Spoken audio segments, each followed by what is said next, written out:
Hello friends, आज फिर हम मिल रहे हैं डायमेंशनल एनालिसिस में कुछ आगे डिस्कस करने के लिए। लास्ट लेक्चर में हमने सीखा था कि हम डायमेंशनल फॉर्मूला कैसे बनाएंगे, है ना। और उसमें सीखा था कि हम डायमेंशंस क्या होती हैं। आज हम उसके यूजेस पढ़ने वाले हैं। तो इसके तीन यूज हैं, डायमेंशनल एनालिसिस के तीन यूज हैं, ठीक है। पहला यूज है टू चेक द कंसिस्टेंसी, दूसरा यूज है to find the relation between different quantity, और थर्ड यूज है टू फाइंड और we can say to relate different system of unit, ठीक है। तो आज हम इनके यूजेस देखने वाले हैं। तो हम शुरू करते हैं फर्स्ट यूज से। तो फर्स्ट यूज है हमारा to obtain the relation between the units of a physical quantity in two different system of units। two different system of units का मतलब क्या कि जैसे मान लिया कोई यूनिट है MKS में और कोई है CGS में, तो हम इनको कैसे रिलेट कर सकते हैं ये हमको यहाँ पे सीखना है। तो देखते हैं, एग्जाम्पल है कि the unit of work in MKS system is joule. आपको पता ही है कि MKS सिस्टम में क्या होती है यूनिट वर्क की, joule, and that is in CGS system अर्ग। तो ये अर्ग और जूल में क्या रिलेशन हुआ, है ना, ये हमको यहाँ पे देखना है। तो देखते हैं अब इसको हम किस तरह से देख सकते हैं। तो डायमेंशनल फॉर्मूला का यूज करके, या हम कह सकते हैं डायमेंशनल मेथड का यूज करके, है ना।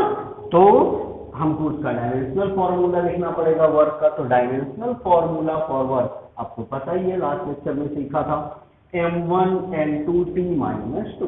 क्या होता है, m1n2t-2। अब देखते हैं MKS सिस्टम और CGS सिस्टम में इसको हम कैसे यूज कर सकते हैं, ठीक है। अब आपको पता है MKS में मास को किलोग्राम में यूज किया जाता है और CGS में मास को ग्राम में, है ना। लेंथ को MKS सिस्टम में मीटर में यूज करते हैं हम, और CGS सिस्टम में सेंटीमीटर में। किसमें यूज करते हैं, सेंटीमीटर में। फिर टाइम को हम सेकेंड में यूज करते हैं MKS में, और CGS में भी सेकेंड में यूज करते हैं। अब इनमें रिलेशन कैसे बनेगा देखते हैं।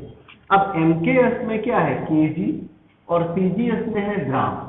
तो 1 kg में कितने ग्राम होते हैं, तो 1000, यानी 10⁻3, यानी 1 kg किसके बराबर होगा, 10⁻3 ग्राम, यानी 1000 ग्राम के। सिमिलरली लेंथ 1 मीटर में कितने सेंटीमीटर होते हैं, तो 100, है ना, यानी 10⁻2। 1 सेकेंड, वो तो सेकेंड तो सेम है, इसीलिए 10⁻0, इसका मतलब 1, ठीक है। तो कैसे हम इसको रिलेट कर सकते हैं, अब देखिए डायमेंशनल फॉर्मूला में यूटिलाइज करना है। क्या है डायमेंशनल फॉर्मूला हमारा, m1n2t-2, है ना। अब मास यहाँ पे हमारा CGS में कितना है, 10⁻3m, तो लिख दिया 10⁻3m। मास की पावर क्या है, 1, तो 1 पावर लगा दिया। सिमिलरली लेंथ, ठीक, तो लेंथ हमारी CGS में कितनी है, 10⁻2l, है ना। तो 10⁻2l, पावर में 2 लगा दिया, देखो l की पावर 2 है। फिर टाइम, तो टाइम में कितना है हमारा CGS में, 10⁻0, यानी 1, तो 10⁻0t। पावर क्या है t की, -2, तो यहाँ -2 लिख दिया हमने, ठीक है। अब देखते हैं, अब इस पावर को जिनमें भी लिखी, इन पावर को अंदर मल्टीप्लाई, तो क्या होगा, पावर को अंदर ले आओ तो 10⁻3 तो 3 ही रहेगा, इधर m की पावर 1। सिमिलरली 2 की पावर को अंदर लाइए, तो ये क्या हो जाएगा, 10⁻4, और इधर हो जाएगा L2, क्या हो जाएगा, L2। अब यहाँ पे पावर अंदर लाइए, तो इसको 10⁻0 तो 1 ही है, तो इसका तो कोई फर्क नहीं पड़ेगा, t की पावर में -2 हो जाएगा। अब देखते हैं यहाँ पे 10⁻³ कितनी, 10⁻3 और 10⁻4, ये पावर मिलके क्या हो जाएगी, 10⁻7। कितनी हो जाएगी, 10⁻7। m1 L2T minus 2। अब देखिए LHS में हमारा कितना क्या लिखा है, M1 L2T माइनस 2। RHS में भी M1 L2T माइनस 2 लिखा है, लेकिन LHS का M1 L2T माइनस 2 RHS के M1 L2T माइनस 2 के इक्वल कब हुआ, जब 10⁷ से मल्टीप्लाई किया गया, है ना। That means MKS unit of work is 10⁷ times, कितना, 10⁷ times CGS unit of work. समझ गए। MKS सिस्टम ऑफ यूनिट जो है वर्क की, वो CGS सिस्टम में उसके बराबर कब होगी, जब 10⁷ से मल्टीप्लाई किया जाए। तो यहां देखिए लिखा है कि 1 जूल इक्वल टू 10⁷ अर्थ। तो इस तरह से हम एक सिस्टम ऑफ यूनिट को दूसरे सिस्टम ऑफ यूनिट में कन्वर्ट कर सकते हैं, ठीक है। अब इसकी एक और ट्रिक देखते हैं हम, थोड़ा आसान ट्रिक इससे, जिसके थ्रू हम ये कन्वर्जन कर सकते हैं। तो यहाँ देखिए, अब हमने इनिशियल फर्स्ट लेक्चर में ये सीखा था फिजिकल क्वांटिटी, वहां लिखा था NU इक्वल टू कॉन्स्टेंट, ये वही है, ठीक है। N मतलब क्वांटिटी, U मतलब यूनिट। तो यहाँ पे हम इसको ऐसा भी लिख सकते हैं, NU को N1 U1 equal to N2 U2। 1 और 2 क्यों ले रहे हैं, क्योंकि दो अलग अलग सिस्टम में हमको रिलेशन बनाना है ना। तो देखते हैं, अब देखो ये जनरल केस हम सीख रहे हैं, तो N1 क्वांटिटी है तो 1 रख दिया। अब U क्या है, यूनिट, है ना, या समझ लो कि फिजिकल क्वांटिटी जिसकी हमको डायमेंशनल फॉर्मूला यूज करना है, आप ऐसे भी समझ सकते हैं। तो अब हमने लास्ट लेक्चर में सीखा था कि जो डायमेंशनल फॉर्मूला है वो M, L और T के फॉर्म में होता है। तो हमने लिख लिया, इधर 1 है तो इधर 1 1 लगा दिया, M1 L1 T1, पावर में A B C, simple, U1 के लिए। अब इधर गए N2 U2 के लिए क्या करेंगे, 2 2 लगा देंगे, सिंपल। देखिए जरा, M2 L2 T2 है, M2 L2 T2, यहाँ पे पावर में same power A B C, simple है। इसका मतलब हुआ कि ये वन सिस्टम ऑफ यूनिट है और ये अदर सिस्टम, ठीक है। अब अगर हमको N2 निकालना है, यानी रिलेशन N2 क्या है, नंबर, है ना। तो N2 अगर निकालना है तो क्या करेंगे, N1 N2 को सब्जेक्ट बना लो, तो इधर क्या हो जाएगा N1, ये चीज नीचे आ जाएगी, नीचे लेके आओ, तो M1 बाई M2, पावर तो दोनों में A है तो ऊपर पावर A लग दिया। फिर इसको लेके आ जाओ तो क्या हो जाएगा, N1 by N2 power B, T2 को लेके जाओ तो T1 बाई T2 की पावर C। ये जो है हमारा, ये जनरल केस है, ठीक है। इसका यूटिलाइज करके हम अलग अलग सिस्टम्स में रिलेशन बनाएंगे। ये हमको बहुत इंपॉर्टेंट है, तो आपको याद रखना है ये चीज, ये जो रिलेशन यहाँ पे है ये हमको याद रखना है कि N2 equal to N1 times M1 by M2 power A, L1 by L2 power B, T1 by T2 power C। ABC क्या है, पावर है, वो कुछ भी हो सकते हैं, जनरल केस है ना। हाँ, तो देखते हैं, अब हम इसके एक एग्जाम्पल देखते हैं जिसके थ्रू हमको पता चलेगा कि क्या है।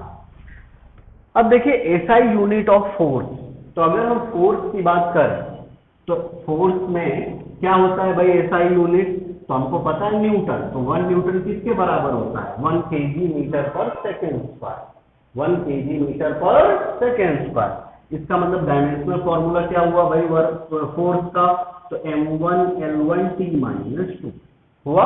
अगर हम इसमें पावर कंपेयर करें तो M की पावर 1 है, यानी A इक्वल टू 1, B की पावर, L की पावर B यानी 1 है तो B इक्वल टू 1, T की पावर -2 यानी C की वैल्यू -2, ठीक है। अब हम SI और CGS की बात करें तो SI में M1, SI वाले को हम 1 1 ले रहे हैं और CGS वाले को 2 2 ले रहे हैं, ठीक है। अब देखिए SI में आपको पता है कि मास को kg में, लेंथ को मीटर में और टाइम को सेकेंड में यूज किया जाता है, भी देखा था। CGS में मास ग्राम में पहुंच जाता है, लेंथ सेंटीमीटर में और टाइम सेकेंड। अब देखते हैं कि कैसे रिलेशन बनेगा इसमें। अब देखो सेकेंड इक्वेशन जो मैंने बताई थी ना, इक्वेशन बहुत इंपॉर्टेंट है, उसी का यूज करेंगे। कैसे, देखो N2 की जगह में N2 रखा, अब N1 यहाँ पे देखो, अगर हम यहाँ से कैलकुलेट कर, N1 की वैल्यू क्या आ रही है, 1 है ना, 1 newton equal to 1 kg metre पर सेकेंड स्क्वायर, तो N1 1 हुआ, N2 हमको फाइंड करना, तो यहाँ 1 लिख दिया। अब देखिए M1 यानी क्या है, यहाँ पे kg लिख दिया, M2 क्या है, ग्राम लिख दिया, L1 क्या है, मीटर में है, मीटर में लिख दिया, L1 को L2 क्या है, सेंटीमीटर में लिख लिया, टाइम सेकेंड तो दोनों में सेम है, वैसे ही लिख दिया, और ऊपर पावर लगा दी, A B और ये C, A B और C। अब देखते हैं आगे, इसको सिंप्लीफाई करते हैं। अब kg है तो 1 kg में कितने ग्राम होते हैं, तो 10⁻3, देखिए 10⁻3 ग्राम, है ना, नीचे तो ग्राम है ही। फिर मीटर में कितने सेंटीमीटर होता है, तो 10⁻2 लिख दिया। सेकंड में सेम टू सेम, अब क्या होगा, ग्राम से ग्राम कैंसल, सेंटीमीटर से सेंटीमीटर, सेकंड से सेकंड, तो देखिए क्या बचा इधर, 10⁻3 बची पावर, और यहाँ क्या बचेगी, 10⁻2, तो 3 + 2 5, तो क्या हो गया, देखो 10⁻5, है ना। अब देखिए इसका मतलब है कि 1 newton equal to 10⁻5 dyne. Newton किस में आता है, तो एलकेएस सिस्टम में, डाइन किस में आता है, तो सीजीएस में। तो इस तरह से हम अलग अलग जो सिस्टम ऑफ यूनिट है उनमें रिलेशन बना सकते हैं। हमने 2 तरीके सीखे, सिमिलर ही है, ये थोड़ा ट्रिक वाला है ना। अब हम जाते हैं दूसरे यूज पे। दूसरा यूज क्या है, to check the dimensional consistency, तो देखते हैं इसमें क्या होगा। अब इसमें क्या करते हैं हम, कि कोई भी इक्वेशन अगर आपके पास लिखी है तो उसमें हम LHS में जो पार्ट है उसका डायमेंशनल फॉर्मूला निकालेंगे, फिर RHS में जो पार्ट है उसका डायमेंशनल फॉर्मूला निकालते हैं, फिर देखते हैं अगर LHS और RHS दोनों का डायमेंशनल फॉर्मूला इक्वल है, दैट मीन्स कि हमारी इक्वेशन कंसिस्टेंट है। लेकिन अगर LHS और RHS का डायमेंशनल फॉर्मूला अलग अलग है, यानी डिफरेंट है, तो इसका मतलब है इक्वेशन हमारी कंसिस्टेंट नहीं है। ठीक है, अब देखिए हम एग्जांपल्स के थ्रू देखते हैं। तो हमने एक इक्वेशन ली है ऐसे ही, F = mv²/r, सेंट्रीपिटल फोर्स। अब इसमें देखते हैं, अब LHS, तो LHS में क्या है, फोर्स, तो फोर्स का डायमेंशनल फॉर्मूला क्या होता है, m1L1T-2। अब RHS पे जाओ, RHS में क्या लिखा है यहाँ पे, mv²/r, तो mv²/r। अब इसका डायमेंशनल फॉर्मूला लिखते हैं, m का डायमेंशनल फॉर्मूला, m क्या है, मास, तो मास का m1।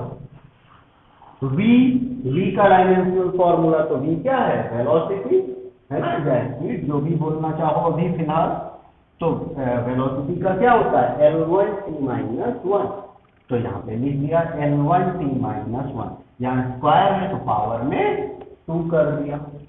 फिर नीचे क्या है, r क्या है, रेडियस मतलब क्या, लेंथ, तो लेंथ का डायमेंशनल फॉर्मूला L1।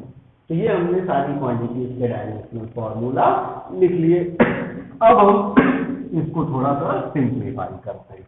देखिए m1 तो m1 रखा, अब यहाँ पावर 2 है ऊपर, तो अंदर मल्टीप्लाई करो, तो क्या हो जाएगा, 2, और ये हो जाएगा t-2, ठीक है, और नीचे तो L1 ही है। अब इस L1 को हम ऊपर ले जाएंगे, तो क्या होगा, L1 को ऊपर ले जाओ, तो L1T-2।